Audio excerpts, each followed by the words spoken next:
contentos de poder escucharme lo que hoy te quiero comentar.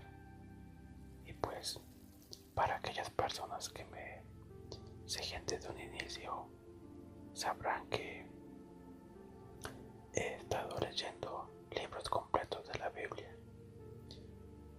Ya leí Mateo y Marcos, y el día de hoy iniciaré con el libro de Lucas. Pero también, como lo saben, antes de iniciar cada libro, me gusta darles una pequeña introducción sobre esto. Y si no es muy largo el video, empezaré a leer los primeros capítulos de este libro.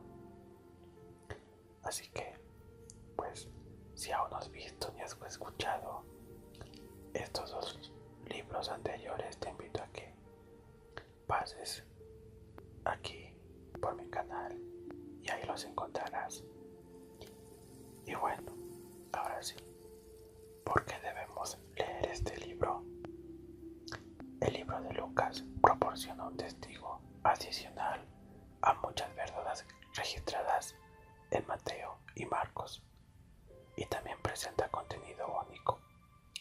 El Evangelio de Lucas puede profundizar el entendimiento de los alumnos que tengan de enseñanzas de Jesucristo, y también puede ayudar a apreciar más su amor y compasión por toda la humanidad, como se ha manifestado durante su ministerio terrenal y mediante su expiación infinita.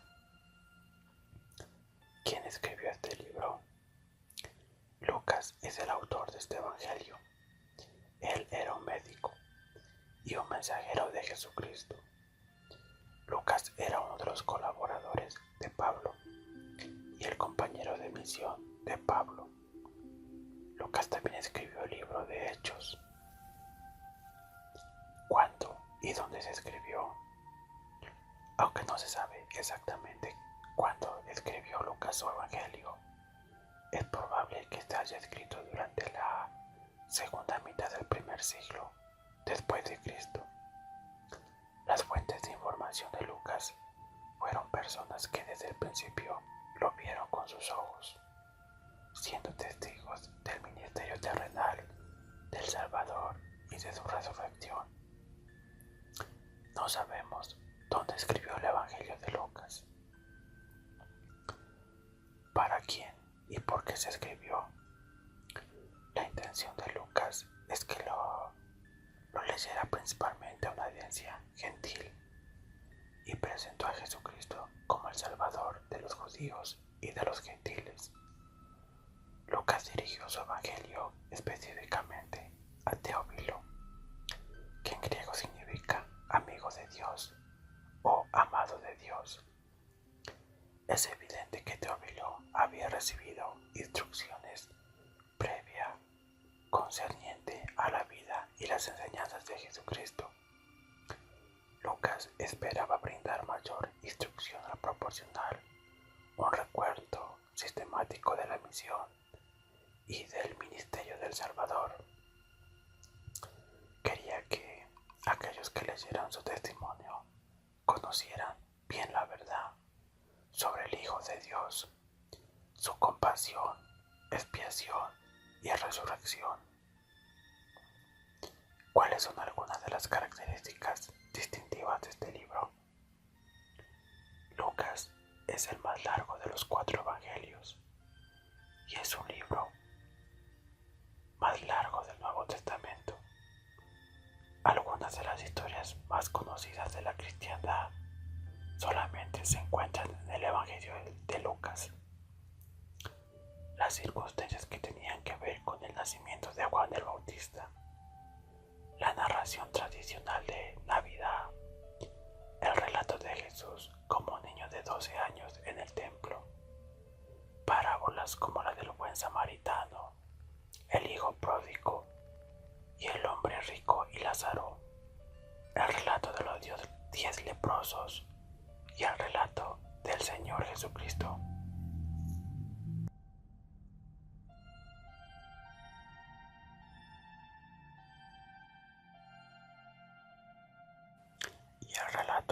Señor Jesucristo caminando junto a sus discípulos en el camino a Emmaus. Otras características únicas son la inclusión que hizo Lucas de las enseñanzas de Juan el Bautista, que no se encuentran en los otros evangelios. Su énfasis es en cuanto a cómo oraba Jesucristo y su inclusión del llamamiento, la capacitación y las labores misionales de los 70. Además, Lucas es el único autor de un evangelio que registra que el Salvador derramó sangre en Getsemaní y que un ángel le ministró. Debido a que el evangelio de Lucas comienza y termina en el templo, también señala la importancia del templo como el lugar principal donde Dios trata con la humanidad. Un pequeño bosquejo. Lucas, capítulo 1 al 3, se predicen el nacimiento y la misión de Juan el Bautista y de Jesucristo. Testigos antiguos que el niño Jesús es el Mesías. A los 12 años Jesús enseñó en el templo. Juan el Bautista predica el arrepentimiento y bautiza a Jesucristo. Lucas registra la genealogía de Jesús. Del capítulo 4 al 8 se tienta a Jesucristo en el desierto. En Nazaret se proclama como el Mesías y es rechazado. Jesucristo escoge a 12 apóstoles y enseña a sus discípulos. Perdona pecados y efectúa muchos milagros. Lucas capítulo del 9 al 14. Se mandan a los 12 apóstoles a predicar y a sanar. Jesucristo alimenta a más de 5,000 personas y se transfigura en una montaña. Llama a los 70 y los manda a enseñar. Jesucristo enseña en cuanto al discipulado, la hipocresía y el juicio. Cuenta la parábola del buen samaritano. Del 15 al 17, Jesucristo enseña en parábolas. Enseña en cuanto a las ofensas, la fe y el perdón. Sana a 10 leprosos y enseña en cuanto a su segunda venida. Del 18 al 22, Jesucristo continúa enseñando en parábolas. Sana a un hombre ciego y enseña a Zaqueo. Entra triunfante en Jerusalén. Llora por la ciudad y purifica el templo. Predice la destrucción de Jerusalén y habla de las señales que precederán a su segunda venida. Instituye la Santa Cena. Enseña a sus apóstoles y sufre en Getsemaní. Se le traiciona, arresta, se burlan de él, le escupen y lo interrogan. Y por último, del 23 al 24, se juzga a Jesucristo entre Pilatos y Herodes. Se le crucifica y entierra. Los ángeles junto al sepulcro y los 12 discípulos en el camino a Emmaus testifican que Jesucristo ha resucitado. El Salvador se aparece a sus discípulos en Jerusalén. Promete a sus apóstoles que se le dará poder de Dios y asciende al cielo. Esta es una pequeña introducción, algunos datos que nos van a servir para irnos familiarizando con este nuevo libro que vamos a iniciar a leer. Como ya saben, estoy utilizando la nueva versión internacional, así que comenzaré. Lucas capítulo 1. Muchos han intentado hacer un relato de las cosas que se han cumplido entre nosotros, tal y como nos las transmitieron los que desde el principio fueron testigos presenciales y servidores de la palabra.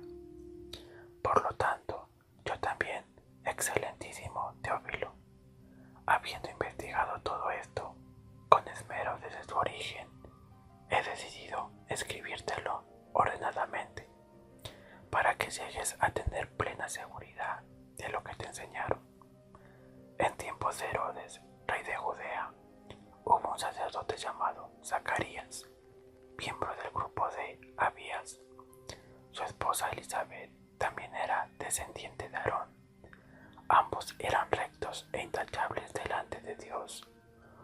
obedecían todos los mandamientos y preceptos del Señor, pero no tenían hijos, porque Elizabeth era estéril y los dos eran de edad avanzada. Un día en que Zacarías, por haber llegado el turno de su grupo, oficiaba como sacerdote delante de Dios, le tocó en suerte, según la costumbre del sacerdocio, entrar en el santuario del Señor para quemar incienso. Cuando llegó la hora de ofrecer el incienso, la multitud reunida afuera estaba orando. En esto un ángel del Señor se le apareció a Zacarías a la derecha del altar del incienso. Al verlo, Zacarías se asustó y el temor se apoderó de él. El ángel le dijo: no tengas miedo, Zacarías, pues ha sido escuchada tu oración. Tu esposa Elizabeth te dará un hijo y le pondrás por nombre Juan. Tendrás gozo y alegría y muchos se regocijarán por su nacimiento, porque él será un gran hombre delante del Señor. Jamás tomará vino ni licor y será lleno del Espíritu Santo aún desde su nacimiento. Hará que muchos israelitas se vuelvan al Señor su Dios. Él irá primero delante del Señor con el espíritu y el poder de Elías para reconciliar a los pobres, padres con los hijos, y guiar a los desobedientes a la sabiduría de los justos. De este modo preparará un pueblo bien dispuesto para servir al Señor. ¿Cómo podré estar seguro de esto?, preguntó Zacarías al ángel. Ya soy anciano y mi esposa también es de edad avanzada. Yo soy Gabriel y estoy a las órdenes de Dios, le contestó el ángel. He sido enviado para hablar contigo y darte estas buenas noticias, pero como no creíste en mis palabras, las cuales se cumplirán a su debido tiempo, te vas a quedar mudo.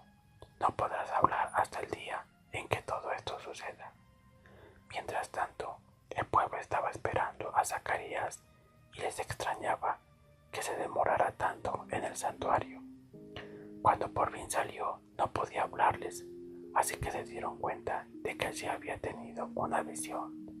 Se podía comunicar solo por señas, pues seguía mudo. Cuando terminaron los días de su servicio, regresó a su casa. Poco después, su esposa Elizabeth quedó encinta y se mantuvo recluida por 5 meses. Esto, decía ella, es obra del Señor, que ahora ha mostrado su bondad al quitarme la vergüenza que yo tenía ante los demás. A los 6 meses, Dios envió a un ángel, Gabriel, a Nazaret, pueblo de Galilea, a visitar a una joven virgen comprometida para casarse con un hombre que se llamaba José, descendiente de David. La virgen se llamaba María. El ángel se acercó a ella y le dijo: te saludo, tú que has recibido el favor de Dios. El Señor está contigo. Antes estas palabras, María se perturbó y se preguntaba qué podría significar este saludo. No tengas miedo, María. Dios te ha concedido su favor, le dijo el ángel. Quedarás encinta y darás a luz un hijo y le pondrás por nombre Jesús. Él será un gran hombre y lo llamarás Hijo del Altísimo. Dios el Señor le dará el trono de su padre David y reinará sobre el pueblo de Jacob para siempre. Su reinado no tendrá fin. ¿Cómo podrá suceder esto?, le preguntó María al ángel.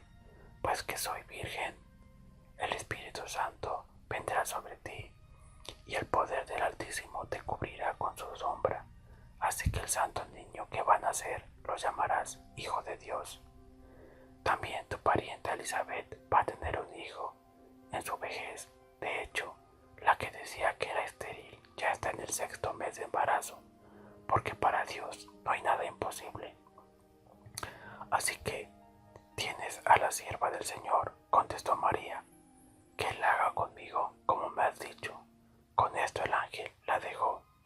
A los pocos días, María comprendió el viaje y se fue deprisa a un pueblo en la región montañosa de Judea. Al llegar, entró en casa de Zacarías y saludó a Elizabeth. Tan pronto como Elizabeth oyó el saludo de María, la criatura saltó en su vientre. Entonces Elizabeth, llena del Espíritu Santo, exclamó: Bendita tú entre las mujeres, y bendito el Hijo que darás a luz. Pero, ¿cómo es esto, que la madre de mi Señor venga a verme? Te digo que tan pronto como llegó a mis oídos la voz de tu saludo, saltó de alegría la criatura que llevo en el vientre. Dichosa tú que has creído, porque lo que el Señor te ha dicho se cumplirá. Entonces dijo María: Mi alma glorifica al Señor, y mi espíritu se regocija en Dios mi Salvador, porque se ha dignado fijarse en su humilde sierva. Desde ahora me llamarán dichosa todas las generaciones, porque el Poderoso ha hecho grandes cosas por mí. Santo es su nombre. De generación en generación se extiende su misericordia a los que le temen. Hizo proezas con su brazo, desbarató las intrigas de los soberbios, de sus tronos derrocó a los poderosos, mientras que ha exaltado a los humildes. A los hambrientos los acolma de bienes, y a los ricos los despidió con las manos vacías.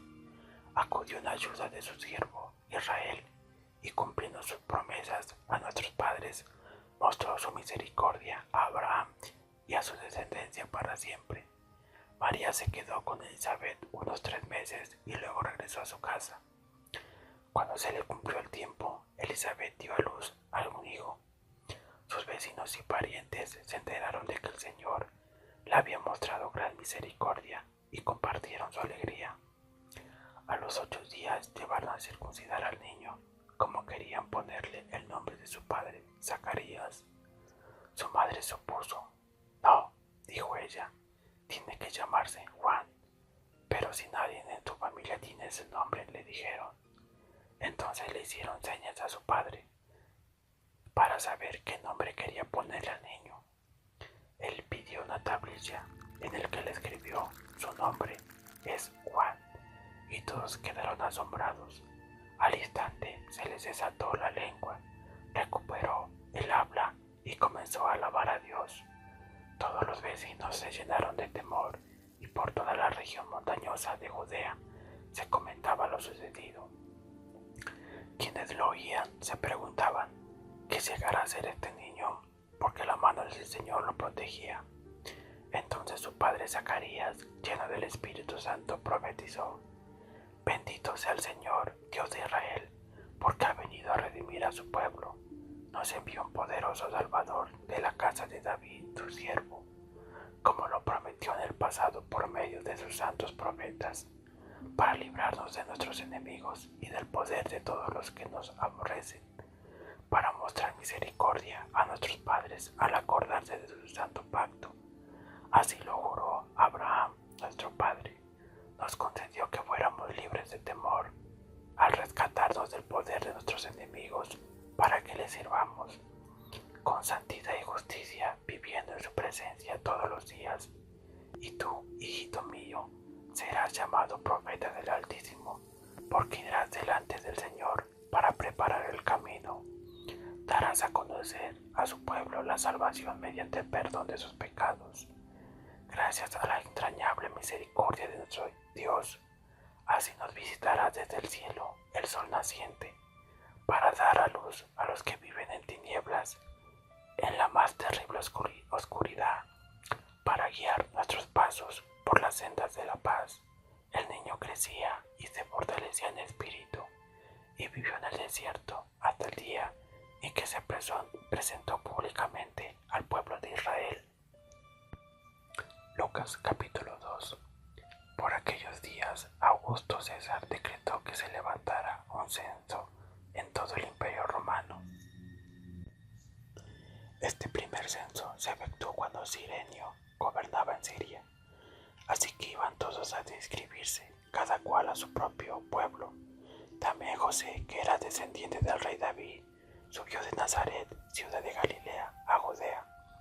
Fue a Belén, a la ciudad de David, para inscribirse junto con María su esposa. Ella se encontraba encinta, y mientras estaban allí, se le cumplió el tiempo. Así que dio a luz a su hijo primogénito, lo envolvió en pañales y lo acostó en un pesebre, porque no había lugar para ellos en la posada. En esa misma región había unos pastores que pasaban la noche en el campo, turnándose para cuidar sus rebaños. Sucedió que un ángel del Señor se le apareció. La gloria del Señor los envolvió en su luz y se llenaron de temor. Pero el ángel les dijo: no tengan miedo. Miren que les traigo buenas noticias que serán motivo de mucha alegría para todo el pueblo. Hoy les ha nacido en la ciudad de David un Salvador, que es Cristo el Señor. Esto les servirá de señal: encontrarán a un niño envuelto en pañales y acostado en un pesebre. De repente apareció una multitud de ángeles del cielo que alababan a Dios y decían: gloria a Dios en las alturas y en la tierra paz a los que gozan de su buena voluntad. Cuando los ángeles se fueron al cielo, los pastores se dijeron unos a otros: vamos a Belén a ver esto que ha pasado y que el Señor nos ha dado a conocer. Así que fueron deprisa y encontraron a María y a José y al niño que estaba acostado en el pesebre. Cuando vieron al niño, contaron lo que habían dicho acerca de él, y cuando lo oyeron se asombraron de lo que los pastores decían. María, por su parte, guardaba todas estas cosas en su corazón y meditaba acerca de ellos. Los pastores regresaron glorificando y alabando a Dios por lo que había visto y oído, pues todo sucedió tal como se los había dicho.